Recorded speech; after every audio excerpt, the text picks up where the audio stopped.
Hi, this is Wandering Woman with Travel Award Search. Today to share a wonderful 4-day points earning trip that we took to the ruins of Tikal, Guatemala. My husband wanted to go to this World Heritage Site and he found a beautiful suite to stay in. The suite convinced me, but I have to confess, I thought, oh well, another ruin just like Chichen Itza, but it will make him happy. And boy, was I wrong. The whole trip was absolutely incredible, relatively inexpensive, and very impressive. Wow, Clem. I think she's trying to remind me that people may want to jump around too, since there's a lot in this video, and we should let you know where things are at.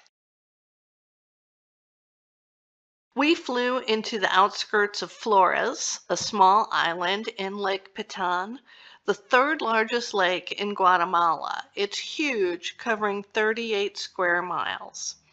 After we got settled, we took a quick walk around the island and found much of the street along the perimeter is flooded. Most of the buildings go all the way through to the next street and have entrances there. The island is known for nightlife and full of restaurants, bars, and small hotels. We stayed at a lovely boutique hotel that had a great view of the lake, also from our room. The rooftop bar was hopping, and we enjoyed delicious cocktails and good food, taking in the views, and listening to traditional Guatemalan music. Just kidding on the last one. It was all American top hits. After a great and inexpensive breakfast the next morning at the hotel, we took in the island. They have a beautiful white cathedral, and the houses are painted in a variety of bright colors, and most were decorated with purple draping for Lent. It was lovely, and we had a really good time taking pictures when the island was pretty quiet, although we certainly found some remnants of when it's not. Late in the morning, we were excited to head to our main destination of Tikal National Park and the Jungle Lodge Tikal on a 1-hour shuttle. The park is huge and covers over 200 square miles. We explored the ruins in the afternoon on our own, but the real highlight was the amazing sunrise tour the next morning. It was well worth the 4:25 a.m. pickup time and over 200-foot climb to the top of Temple 4. We'll let the video give you a glimpse of the incredible experience, but it can't be fully captured by a camera. This video was shot in several second segments every few minutes.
video gave you a little sense of how wonderful that was. Our guide Marlon gave a wonderful tour, taking less traveled paths and revealing the sites in a very unique and impressive manner. The enormity, number, and extent of the temples is just amazing and was far more than I ever imagined.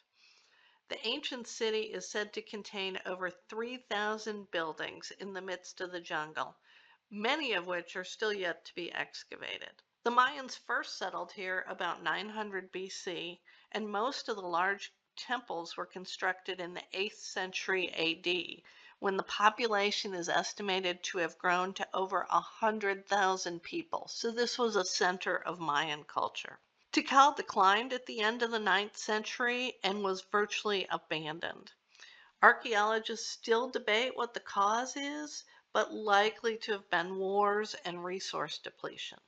The jungle soon took over and hid the vast city for centuries. The site was officially discovered in 1848, and most of the restoration work was done in the 1950s and 60s by the University of Pennsylvania in partnership with Guatemalan archaeologists. There is still much more to be uncovered, and the continuing work today was evident. After a full morning, we went back to rest and enjoy the Jungle Lodge Tikal, where we splurged on the amazing Master Suite Ortiz.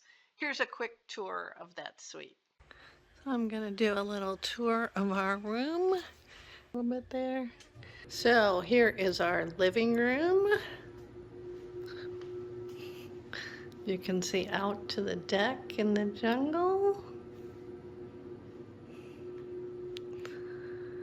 Behind me, the bedroom with, again, complimentary mosquito netting. Beautiful king-size bed. And let's take a look at the bathroom. Ooh, a beautiful tub. Separate shower. And an outdoor shower out here too. So here's a little more view of the deck in the jungle with our own private hot tub. A pretty cool room. Master Suite Ortiz at the Jungle Lodge Tikal. Because we stayed on site for 2 nights, we were able to do both a sunrise and sunset tour and really get the full experience. The main plaza absolutely glows at the golden hour a little before sunset, and we were even rewarded with a rainbow over Temple 1, a pretty unique sight. The sunset is viewed from the top of Temple Mundo Perdido, meaning the Temple of the Lost World, and the deck at the top puts you above the treetops. The jungle absolutely seems to come alive at the end of the day, and the birds were beautiful and abundant. The sunset was lovely, and we were blessed with a clear night and incredible stars as well.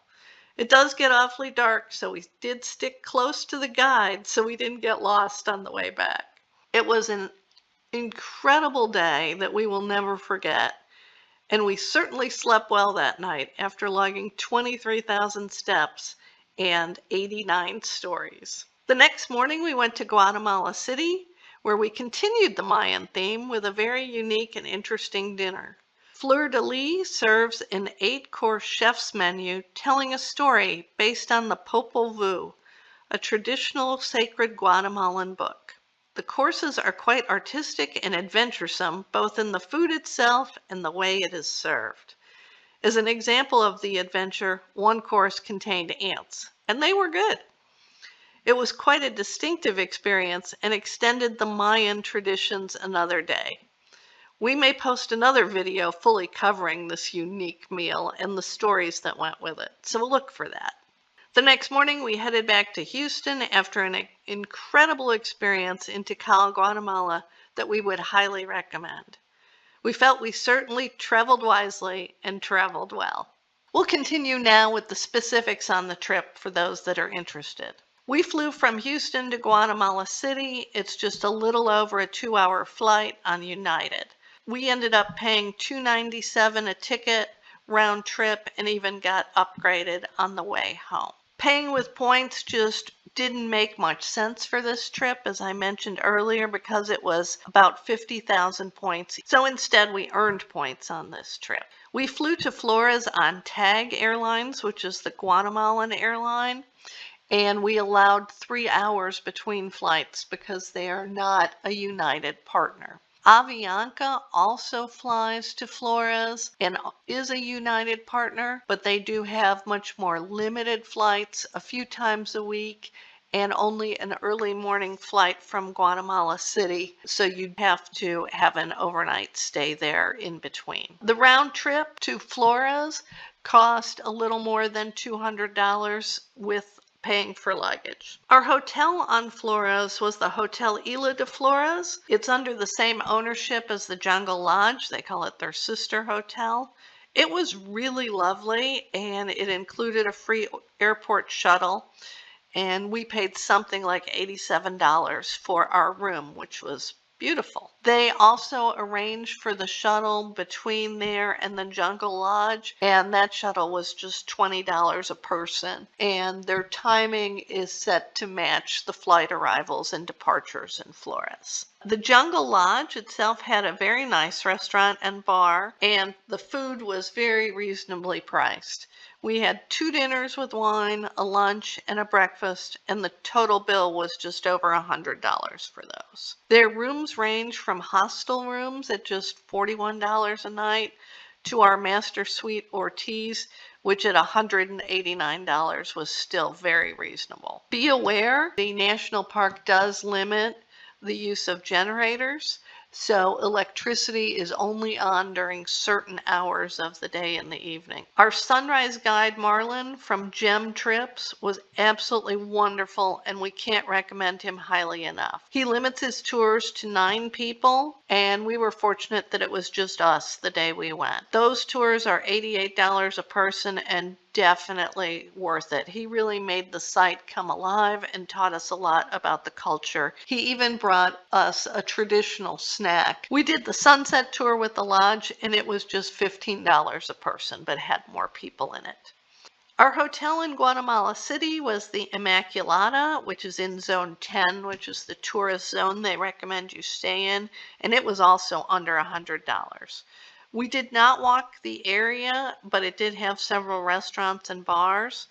The restaurant we went to was further away, and the hotel did arrange for a car to and from the airport and to and from dinner, and it was about $10 a trip, so that was quite reasonable too. We did fight through a lot of traffic for our 6:15 reservation at dinner, so you may want to make that a bit later in the night. Breakfast at the rooftop was lovely and was also quite inexpensive. Fleur de lis was very unique, and dinner was $65 each plus wine. And look for a full video later on if you'd like to see the whole experience there. We hope you enjoyed this travel award search video sharing our incredible experience in Tikal, and hope this inspires you to travel wisely, travel well. Thank you.